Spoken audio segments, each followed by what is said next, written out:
From the blood-soaked streets of organized crime to the shadows where contracts are made, these hitmen have left a trail of devastation in their wake. In this video, we will explore the lives and crimes of these notorious individuals, revealing the unimaginable lengths they will go to eliminate their targets. I bring you the most dangerous mafia hitmen in 2023. Salvatore "Sal" Poli.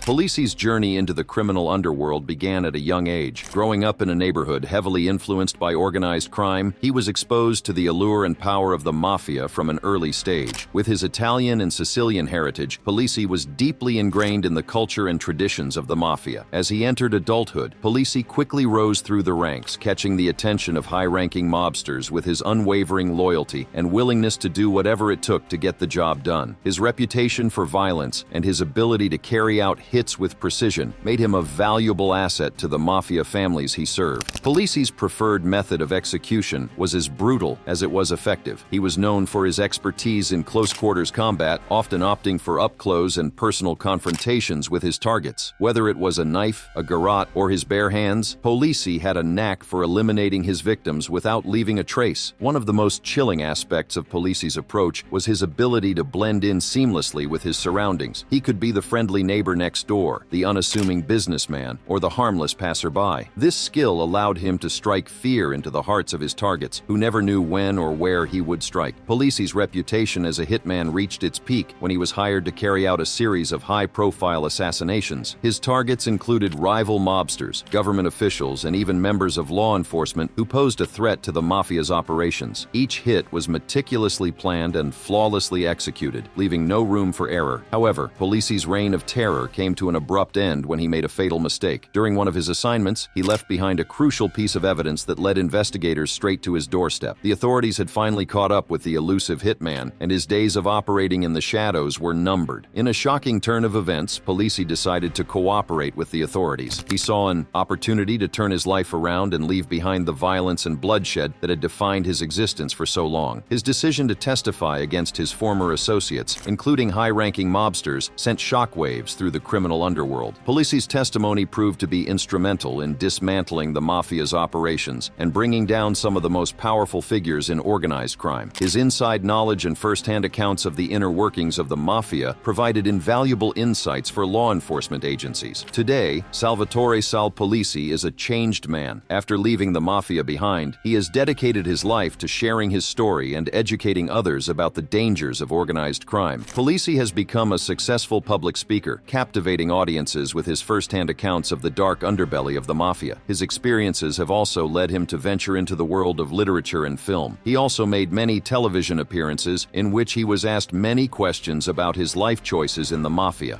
That's a tough question to answer because I'm not going to admit to a crime that has no statute of limitations. But I will tell you this, when you're in the life, sometimes you just have to follow some type of orders that are just either going to be you or the next guy. And when you're in that life, you justify in your own mind what you're doing. And if you say, listen, if I don't do it, somebody else is going to do it. Poli has authored books such as The Sinatra Club, which offers a gripping glimpse into his life as a hitman, and has been involved in Netflix's docuseries Get Gotti, shedding light on the notorious mobster and the world he once inhabited. Salvatore "Sal" Poli's transformation from a ruthless hitman to a key witness in the fight against organized crime is a testament to the power of redemption. His story serves as a chilling reminder of the dangers lurking in the shadows and the resilience of the human spirit.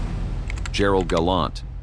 Gerald Galant, born in Canada, had a troubled childhood that would shape his path towards a life of crime and violence. Growing up, he witnessed his mother's infidelities and experienced abuse, leaving deep emotional scars. As a result, Galant struggled with a stutter and faced various health issues. However, he possessed above-average dexterity and coordination, skills that would later prove useful in his criminal endeavors. As a teenager, Galant sought acceptance and belonging, leading him to become involved in petty crimes. He joined a local gang, engaging in activities such as breaking and entering and stealing. Despite his criminal activities, Galant managed to hold multiple jobs and even obtained a driver's license fraudulently. Galant's criminal career escalated from thefts to armed robberies, landing him in prison multiple times. It was during his time behind bars that he became entangled with the notorious West End Gang, a criminal organization involved in smuggling narcotics and committing robberies. He became involved in the criminal underworld, where he found his true calling as a contractor contract killer. Gerald Galant's transformation into a contract killer began in 1978, marking a dark turning point in his criminal career. With his cold-blooded nature and meticulous planning, he quickly gained a reputation as one of the most feared assassins in Canada. He became a hired gun for various criminal organizations, including the Rock Machine and the Montreal Mafia. Galant's meticulous planning set him apart, as he spent days monitoring his targets, ensuring he had a foolproof escape route. Galant's reign of terror began in the early 90s, when he was hired to eliminate a prominent politician who had become a thorn in the side of a powerful criminal organization. With his signature methodical approach, he executed the hit with chilling precision, leaving no trace behind. His modus operandi involved killing his victims in public places, often using gunshots to the head, neck, or chest. Galant's ability to strike fear into the hearts of his targets and the general public earned him a reputation as one of Canada's most prolific killers. To evade capture, Galant employed cunning tactics. He used stolen license plates to avoid detection and discarded his firearms at the scene, leaving no trace of his involvement. His involvement in the Quebec Biker War further solidified his status as a contract killer, as he carried out hits for rival gangs. However, Galant's reign of terror came to an end in 2006 when he was apprehended in Switzerland. He was extradited to Canada, where he made a shocking decision to turn Crown witness. Galant provided crucial information that led to the arrest of others involved in the murders, unraveling a web of criminality that had plagued the nation for years. And there you have it, the shocking and chilling story of Gerald Galant, a Canadian contract killer whose crimes sent shockwaves through the nation. From his troubled childhood to his transformation into a cold-blooded murderer, Galant's story serves as a haunting reminder of the depths of human depravity. As we reflect on the impact of Galant's crimes, it is crucial to remember the lives that were lost and the families forever changed. True crime stories like this serve as a stark reminder of the importance of justice and the tireless efforts of law enforcement to bring criminals to account.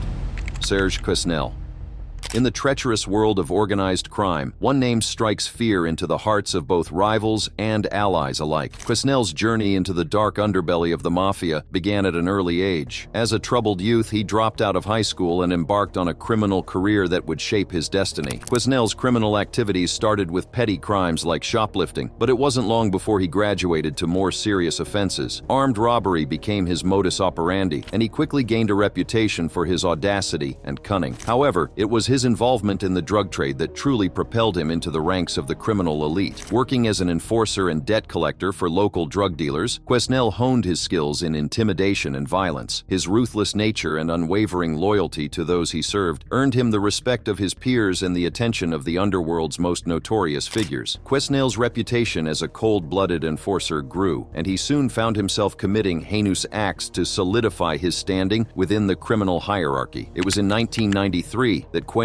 joined the infamous Hells Angels motorcycle club. This decision would prove to be a pivotal moment in his life, as it marked the beginning of his career as a hitman for the organization. As a Hells Angels hitman, Quesnel was responsible for carrying out contract killings on behalf of the club. His targets were often individuals associated with rival gangs, as the Hells Angels sought to maintain their dominance in the criminal underworld. Quesnel's lethal skills helped him quickly rise through the ranks. His victims, whether they were rival gang members or innocent bystanders caught in the crossfire, fell prey to his deadly precision and merciless nature. Quesnel's reputation as one of the most dangerous hitmen in the Mafia was well-deserved. However, Quesnel's reign of terror came to an abrupt end in 1995 when law enforcement finally caught up with him. Facing the prospect of spending the rest of his life behind bars, Quesnel made a decision that would forever change the course of his life. He chose to turn informant for the Crown, providing crucial testimony against several Hells Angels members. Quesnel's decision to cooperate with the authorities was not without risks. By betraying the code of silence within the criminal underworld, he put his life in grave danger. The Hells Angels, known for their retribution against those who crossed them, would stop at nothing to silence him. In exchange for his cooperation, Quesnel received a reduced sentence and a new identity. He was placed in witness protection, effectively severing all ties to his former life. The once feared hitman was now a marked man, living in constant fear of retribution from those he had once called brothers. others. Quesnel's memoirs, published in 2002, offered a chilling glimpse into his life as a killer for the Hells Angels. The book, aptly titled From Darkness to Redemption, detailed the gruesome realities of his past and the toll it took on his soul. It was a shocking account that captivated readers, shedding light on the inner workings of organized crime and the twisted minds of those who inhabit it. Despite his cooperation with the authorities, Quesnel's journey towards redemption was far from smooth. In 2004, he filed a lawsuit against the Crown, claiming harsh prison conditions and mistreatment. After a long legal battle, Quesnel emerged victorious in 2009, securing justice for the hardships he endured while incarcerated. In 2011, Quesnel was granted day parole, a glimmer of hope for a fresh start. However, his newfound freedom was short-lived. In 2013, his parole was revoked due to a violation of the conditions set by the authorities. It was a setback in his quest for rehabilitation, but Quesnel refused to let his past define him. He continued to fight for his freedom, and in November 2015, he was finally released on full parole. It was a bittersweet victory, as he stepped out into a world that had changed during his time behind bars. Francis Patrick Salem.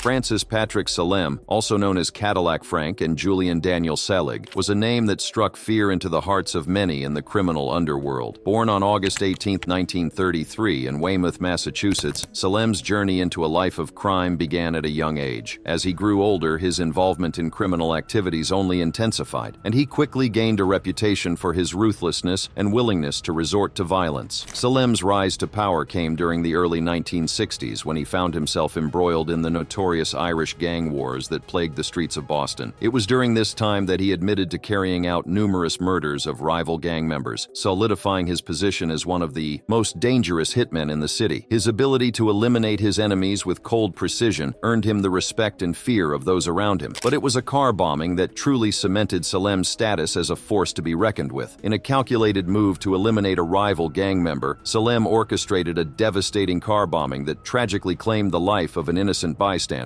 The incident sent shockwaves through the criminal underworld, showcasing Salem's willingness to go to any lengths to achieve his goals. Fearing retaliation, Salem went into hiding, evading capture for several years. It was during this time that he solidified his position within the Patriarca crime family, one of the most powerful and feared criminal organizations in New England. With the support of notorious criminals Whitey Bulger and Steve Flemmi, Salem became the de facto boss of the family, wielding immense power and influence. However, Salem's criminal life would eventually crumble. In 1972, after years on the run, he was finally apprehended by law enforcement, charged with a range of crimes, including murder, racketeering, and conspiracy. Salem faced a mountain of evidence against him. Despite his arrest, his influence within the Patriarca family remained strong, thanks to his connections and the loyalty of his associates. But Salem's luck would eventually run out. In 1995, he was arrested once again, this time on racketeering charges. Faced with overwhelming evidence, Salem made a fateful decision that would change the course of his life. He chose to become a government informant, providing crucial information on the activities of Bulger and Flemmi, who were also high-ranking members of the Patriarca family. Salem's cooperation with the authorities led to the downfall of Bulger and Flemmi, who were eventually captured and brought to justice. However, Salem's own criminal past caught up with him. In 2018, after a series of trials, he was finally convicted of the murder of Stephen A. DeSaro, a nightclub owner who had been cooperating with law enforcement. It's the end of an era. You know, this has been going on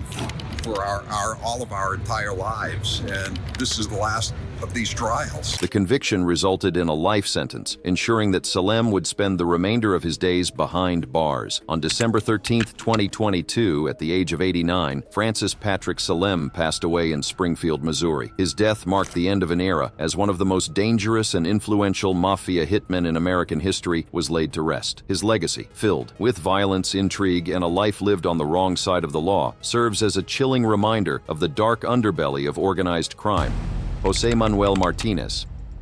José Manuel Martinez, also known as El Mano Negra, is a name that strikes fear into the hearts of many. Born in 1962, Martinez's reign of terror spanned over 3 decades, leaving a trail of bloodshed and devastation in his wake. With a staggering body count of over 30 victims, Martinez's chilling confessions have sent shockwaves through the criminal underworld. Martinez's story begins in the poverty-stricken neighborhoods of Mexico, where he grew up surrounded by violence and crime. As a young boy, his sister was murdered in cold blood blood, an event that would shape his twisted path towards becoming one of the most dangerous mafia hitmen in history. Driven by a thirst for revenge, Martinez found and killed his sister's murderer. His reputation quickly grew, and he soon caught the attention of the powerful drug cartels operating in the region. It wasn't long before Martinez became a sought-after hitman, carrying out assassinations with ruthless efficiency. His methods were calculated and precise, and left no room for error. Martinez's preferred weapon of choice was a silenced pistol, allowing him to eliminate his targets swiftly and without attracting attention. With the stealth of a predator, he would blend into the shadows, striking fear into the hearts of his victims before they even realized what had happened. Martinez's killings were often carried out with cold-blooded efficiency, leaving no trace behind. He meticulously planned each hit, studying his target's routines and vulnerabilities, ensuring that he could strike at the perfect moment when they were most vulnerable. What set Martinez apart from other hitmen was his signature method of killing. Known as El Mano Negra, or the Black Hand, Martinez would leave a black handprint at the scene of his crimes, a chilling calling card that struck fear into the hearts of his enemies. This macabre trademark became synonymous with his name, and it sent a clear message to anyone who crossed his path. Martinez's killing spree took him across Mexico and into the United States, where he continued to carry out contract killings for various criminal organizations. His victims ranged from rival gang members to innocent bystanders caught in the crossfire. No one was safe from his deadly grasp, but Martinez's reign of terror came to an end in 2013 when he was finally apprehended by law enforcement. His arrest sent shockwaves through the criminal underworld, as many feared the repercussions of his testimony. During his trial, Martinez confessed to over 30 murders, providing chilling details of each crime. His confessions revealed a cold and calculated killer devoid of remorse or empathy. Martinez described in gruesome detail how he would stalk his victims, waiting for the perfect moment to strike. His methods were brutal and efficient, leaving no room for error. Today, Martinez sits behind bars, serving multiple life sentences for his crimes. His name has become synonymous with fear and brutality, a cautionary tale of the dark side of humanity. The legacy of El Mano Negra serves as a reminder of the depths to which some individuals can sink and the devastating consequences of a life consumed by violence. Hector Luis Palma Salazar. Hector Luis Palma Salazar, also known as El Güero Palma, is undoubtedly one of the most notorious and feared mafia hitmen in 2023. Born on April 29, 1960 in Mocorito, Sinaloa, Mexico, Palma's journey into the world of organized crime is as chilling as it is captivating. Palma's criminal career began as a car thief, but it was his association with Miguel Angel Felix Gallardo under the Guadalajara cartel that propelled him into the realm of violence and bloodshed. As a gunman for Gallardo, Palma quickly gained a reputation for his ruthlessness and efficiency, catching the attention of his superiors. Rising through the ranks, Palma eventually became a co-leader of the cartel alongside Abelardo El Lobito Retamoza Machado. However, tragedy struck when El Lobito was killed, leading Palma to form an alliance with two other infamous figures in the world of organized crime, Joaquin El Chapo Guzman and Ismael El Mayo Zambada Garcia. But it was Palma's personal life that would take a devastating turn, forever altering the course of his criminal activities. In 1988, he was arrested in Arizona for drug trafficking and sentenced to 8 years in a U.S. prison. Little did he know that his life would be shattered upon his release. Upon returning to Mexico, Palma discovered that his wife had fled with a Venezuelan trafficker named Rafael Enrique Clavel, taking their 2 children with her. The unimaginable horror that awaited Palma would fuel his thirst for revenge and cement his status as one of the most dangerous hitmen in the mafia. In a shocking act of brutality, Clavel decapitated Palma's wife and callously threw their innocent children off a bridge in Venezuela. Consumed by grief and vengeance, Palma executed Gallardo's lawyer and Clavel's 3 children, leaving a trail of bloodshed in his wake. Palma's return to the drug trade, this time within the Sinaloa cartel, marked a new chapter in his criminal career. Sharing leadership with Ismael Zambada Garcia and Joaquin Guzman Loera, Palma's reputation as a cold-blooded hitman only grew stronger. But fate had more in store for him. In 1995, Palma's life took another dramatic turn when a plane he was flying crash-landed. Miraculously surviving the crash, Palma's luck ran out when he was apprehended by Mexican military officers. This arrest marked the beginning of a long and arduous journey through the justice system. After serving a grueling 19 years in a U.S. prison, Palma was extradited back to Mexico in 2016. However, his troubles were far from over. He was charged with a double murder of police officers that had taken place in 1995, further cementing his reputation as a dangerous and lethal hitman. Despite his incarceration, Palma's influence and involvement in the drug trade have left an indelible mark on the criminal underworld. In 2003, he was sanctioned under the Foreign Narcotics Kingpin Designation Act by the United States Department of the Treasury, a testament to his significant role in the Sinaloa cartel's operations. Palma's ability to evade capture and continue his criminal activities was aided by his cunning tactics. Posing as a member of the Mexican Federal Judicial Police and bribing judges, he managed to exploit the corruption within the system, allowing the Sinaloa cartel to repeatedly evade prosecution. Giovani Brusa. Meet Giovani Brusa, a name that strikes fear into the hearts of even the most hardened criminals. Brusa, also known as the Pig, is a notorious Italian mobster and former member of the Corleonesi clan of the Sicilian Mafia. Born on February 20, 1957 in San Giuseppe Hato, Sicily, Brusa was destined to follow in his father's footsteps, who was a local mafia patriarch serving concurrent life sentences for numerous homicides. From an early age, Brusa was exposed to the dark underbelly of organized crime. As his father's influence loomed over him, Brusa quickly learned the ways of the mafia and embraced a life of violence and power. When his father was sent to prison in 1985, Brusa seized the opportunity to establish himself as the head of his San Giuseppe Giotto district, solidifying his position as a rising force within the mafia. Brusa's reputation as a dangerous hitman began to grow, earning him various nicknames such as the Pig, the People Slayer, or the Swine. His ruthlessness and willingness to carry out the most heinous acts earned him the respect and fear of his peers. Even Tommaso Buscetta, a mafia turncoat, described Brusa as a wild stallion but a great leader. But it was Brusa's involvement in the 1992 murders of anti-mafia commission prosecutor Giovanni Falcone and businessman Ignazio Salvo that catapulted him into the realm of the most dangerous mafia hitmen. These high-profile assassinations sent shockwaves through Italy and marked a turning point in the fight against organized crime. Brusa played a major role in planning and executing these murders, showcasing his cold-blooded nature and unwavering loyalty to the mafia cause. Brusa's reign of terror didn't stop there. He claimed to have committed between 100 and 200 murders, making him one of the most prolific killers in mafia history. One of the most shocking acts attributed to Brusa was the kidnapping and subsequent murder of Santino Di Matteo, the 11-year-old son of a government witness. This brutal act served as a chilling reminder of the lengths Brusa and his associates were willing to go to maintain their power and silence those who dared to cross them. In addition to his role as a hitman, Brusa was also involved in the Campaign of Terror in 1993 against the state following the murders of Falcone and Paolo Borsellino. This campaign aimed to destabilize the Italian government and strike fear into the hearts of those who sought to bring the mafia to justice. Brusa's actions during this period further solidified his reputation as a dangerous and ruthless individual, willing to go to any lengths to protect the interests of the mafia. However, it all came to an abrupt halt in May 1996 when he was finally apprehended by authorities. He was sentenced to life imprisonment for his involvement in a mafia association and multiple murders. But Brusa's story took an unexpected turn when he decided to become a pentito, a mafia turncoat. This move shocked many, as Brusa decided to collaborate with the police, providing crucial information about the inner workings of the mafia and its members. Initially met with skepticism, Brusa's cooperation eventually led to a reduction in his sentence to 26 years. I want to stress that we have a judiciary system. The sentence were for 25 years, and we are after 25 years. We have to suppose that he recovered from his faults. After serving his sentence, Brusa was released from prison in May 2021, sparking public outrage and condemnation from politicians. Many believe that he should have remained behind bars for the rest of his life, considering the magnitude of his crimes. As a result, the government seized Brusa's family land and handed it over to an organization called the Consortium for Legal Development, which transformed it into an anti-mafia agriturismo, a symbolic act of punishment and a reminder of the consequences of Brusa's actions. Edgardo Greco.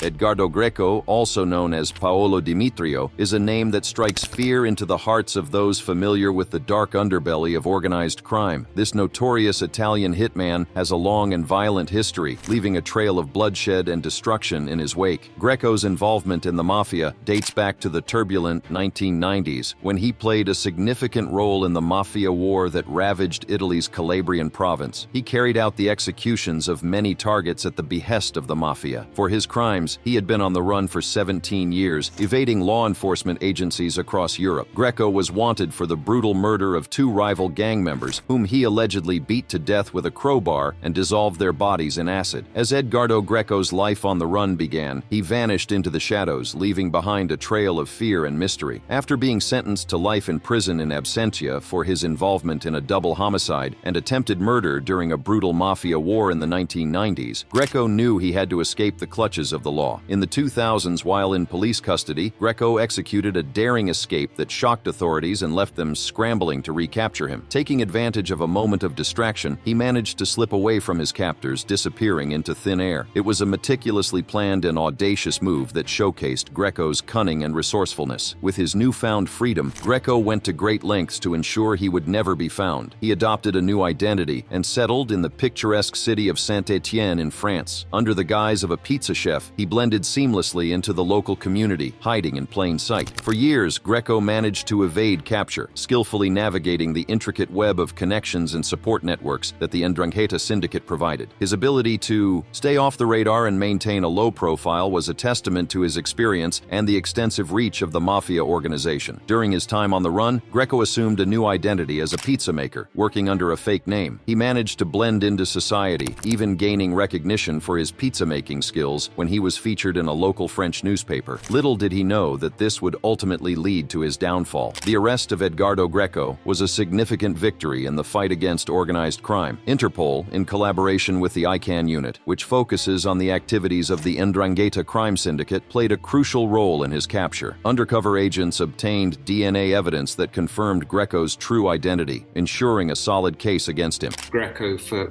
16, 17 years. It just shows, I think, that the Italian police just don't give up.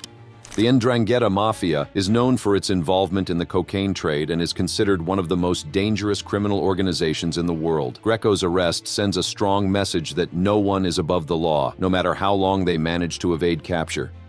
If you like this video, click the card on your screen to see more videos like this.